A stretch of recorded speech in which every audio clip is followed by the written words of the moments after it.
Why relationships don't work.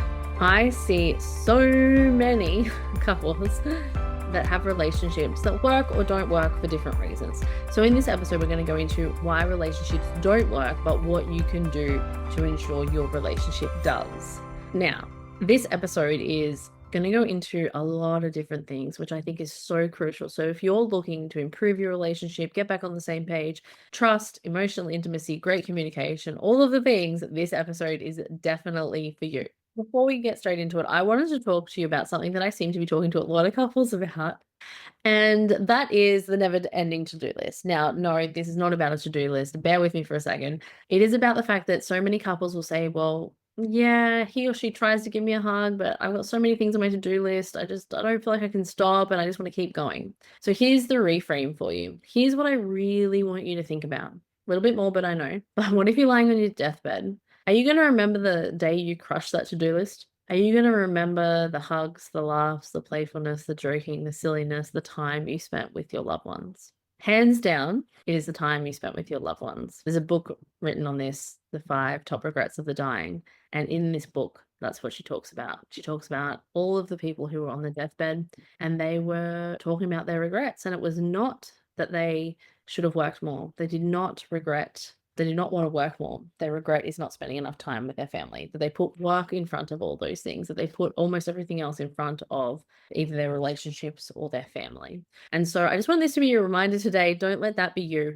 And I hope you can take that reframe because it seems to be really prevalent at the moment. Seems to be a conversation I'm having time and time again around these little moments matter. Small moments are big moments. Small moments stacked together is a life worth remembering. Small moments stacked together that are wonderful equals no regret.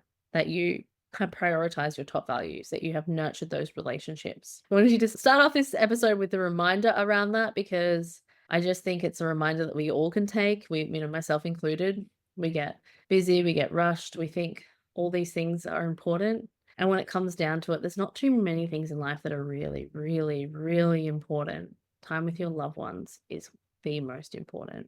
Okay. So, relationships that don't work. What makes a relationship not work? So, I'm going to run through them quickly and then I'm going to go back in deeper and say how you can get them to work and things like that. So, like, obviously, number one is poor communication. Relationships don't work if there's no open, honest, transparent communication. Otherwise, misunderstandings, challenges come up, resentments build, and partners don't feel heard and validated. If there's something that you can take from this category of communication is to please, please, please learn how to make your partner feel heard, validated, and important. If you don't do that, it can be the downfall of most marriages and relationships because the other person doesn't feel important. They don't feel heard. They don't feel seen. They don't feel worthy. And if they can't feel those things, then they can't feel loved. Right? That stuff has to come first and then they can feel loved. You can say, I love you to the cows come home. It doesn't mean anything if you're not showing them in actions through validation, empathy, and making them feel important. Hands down, super important. Number two, lack of emotional intimacy. I see so many couples that say they just have no emotional connection anymore. There's been so much stress in their life. They've been in the mundane grind of routine. They've been kind of neglecting maybe themselves and one another. Both partners kind of feel unseen, unappreciated, disconnected. There's those invisible emotional walls up, making it really hard to be vulnerable, but also making it really hard to connect. Every time you want to connect, it's kind of there, and you're like, I don't know how to get past this. And it can then lead to more frustration, anger, and stress in the relationship. So those things really, really must be addressed. Trust issues is number three.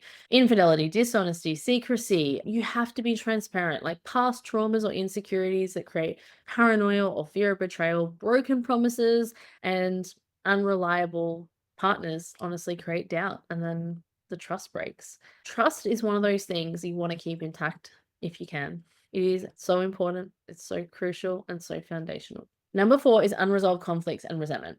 So small issues can pile up over time, leading to resentment.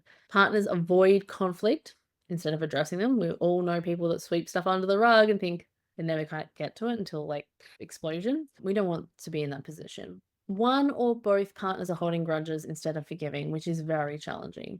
Different life goals and values. Now, I see a lot of couples with this one. They kind of get into new seasons of their life. They forget to define or redefine goals and values, and then they're both kind of moving in two different directions. or they're conflicting over major issues, kids, finances, career, lifestyle, where to live, all those types of things. One partner kind of grows and change while the other might remain stagnant, or they don't communicate around these things. Misalignment in long-term visions for the future can be another really reason relationships don't work. And a big one that relationships don't work is because number 6, lack of effort and complacency. My gosh, I don't know how many conversations, even just recently, I've had about 30 years married, 40 years married. I don't feel important. I don't feel validated. I don't feel like there's any effort or affection or nurturing or anything anymore. Technology becomes more important than the person. And so if that's you, this is really important because these things lead to a relationship not working. So the relationship becomes more of an obligation than a choice. Routine, predictability replace excitement and passion, which is not good. It's not a fun place to be in. Kind of want that joy, fun, spontaneity, right? And one or both of you stop nurturing the relationship. Number 7 is incompatibility and unrealistic expectations. Now, unrealistic expectations is probably one of the biggest ones that create relationship failures, in that we think something's going to happen, it doesn't happen, and there's disappointment, and then that's hurt and betrayal, and it just kind of perpetuates from there. An over reliance on your partners to feel your happiness and fulfillment and not knowing how to do it yourself, that can be a big thing too, because some people can put that on their partner and have them like accountable for that, and that does not work. 8 is external stresses, finances, family, work, all of that type of thing. Money issues creating tension and disagreements, in-law or family issues causing friction, work stress. Number 9 is lack of physical intimacy and affection. Sometimes there's no intimacy at all. And number 10, personal growth outpacing the relationship.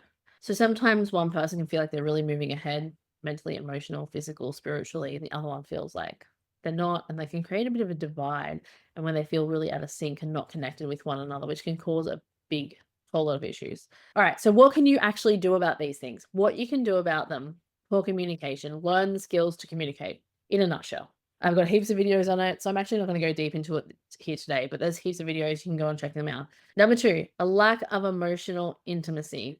You have to learn to foster the connection. You have to learn to be vulnerable, to relate to one another, to connect, to reconnect, to learn some skills around that as well, and to validate them, empathize with them. That sucks at work was like that today, or I'm so sorry you feel that way. And don't make it about you, but make it about them. That can be a big trap that a lot of people get stuck into. Trust issues. So if there's trust, you've got to start building consistent trust in one another over time. It takes time, but you have to start with the actions. Resolving conflicts and resentment. Now, sometimes we haven't done this for years. If this is you, go and get support, because you must address them, close the loops, move on so you can heal. Don't stay in these places. It can damage the relationship beyond measure. Different life goals and values. Now, to be honest, there's so much you can do with this in counseling. Sometimes it's just a matter of getting clarity. Sometimes it's a matter of shared understanding and working through these things. So I'd say if you've got really different life goals and values and you haven't been able to talk through it, get some support. Lack of effort and complacency. Again, accountability can be your best friend. You must put priority, time, and attention into your relationship. What you water grows. What you nourish, what you look after flourishes, right? So you need to pay special attention to your relationship if you want it to grow. It's the same thing with work. When you're doing so much work, work explodes and goes so great. When you're doing nothing, it doesn't go as great. It's pretty much that simple. However, it's not always simple to get these things in place. You need to know the right type of actions that land with your partner, not what you would like, but what they would like. You need to be able to speak their language. You need to be able to have these skills. It sounds complicated. I promise you it's not. There's so much you can do around this. Incompatibility and unrealistic expectations. So it's interesting. Most people don't get together in the beginning when they're incompatible. Like, I mean, there's some, but most don't. And so I think sometimes it's the expectation part that's really killing a lot of relationships. So communicate your expectations, be really, really clear, do it with love, get on the same page around what you actually expect from the relationship, what you expect from one another, what that tangibly looks like, and don't do it in an airy, fairy, fluffy way. Consistent, clear, clarity, and write it down. So be really, really, really clear.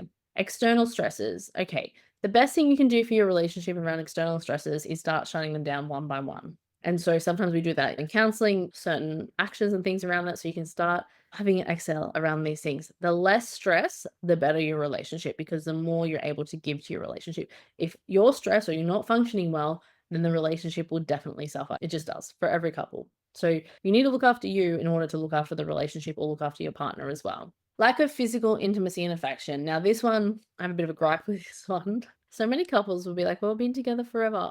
I don't care how long you've been together. Physical intimacy and affection is important for pretty much, I have seen some couples where it's not, but mostly it's basically 99.9% of couples. Physical intimacy and affection is important. It helps reduce conflict.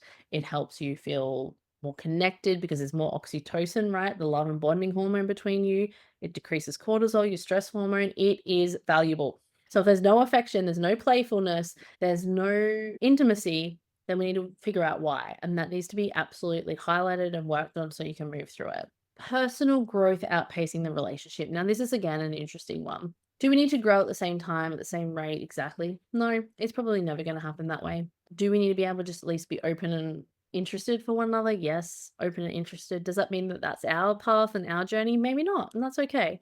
And so a lot of it's learning to be respectful of each other and where you're both at and what that both looks like and being okay with it. So again, it's creating a lot of shared understanding so you don't feel like you're outgrowing one another.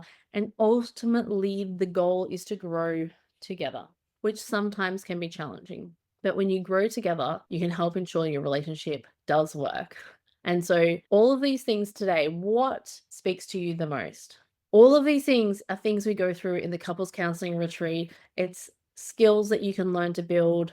The couples counseling retreat is completely an unplugged, blissful experience where you have your own private cabin, spa bar, fireplace, private balcony, and you can connect in your most beautiful view. There's a beautiful view on the deck with hot croissants delivered to your door every morning and an in-cabin massage for each person, along with private counseling sessions and all the skills that you need to reconnect, save your marriage, save your relationship in 72 hours. And yes, you can. I've seen many, many couples do it.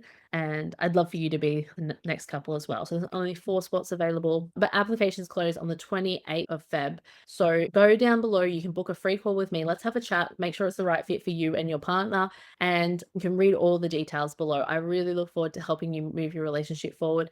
And also just let me know, what was the main thing you took from this episode? Obviously, it takes time and energy to make these. So I would love to know what you took from it, what you're going to action in your relationship. Not just talk about, but what are you going to action? Cannot wait to talk to you next week.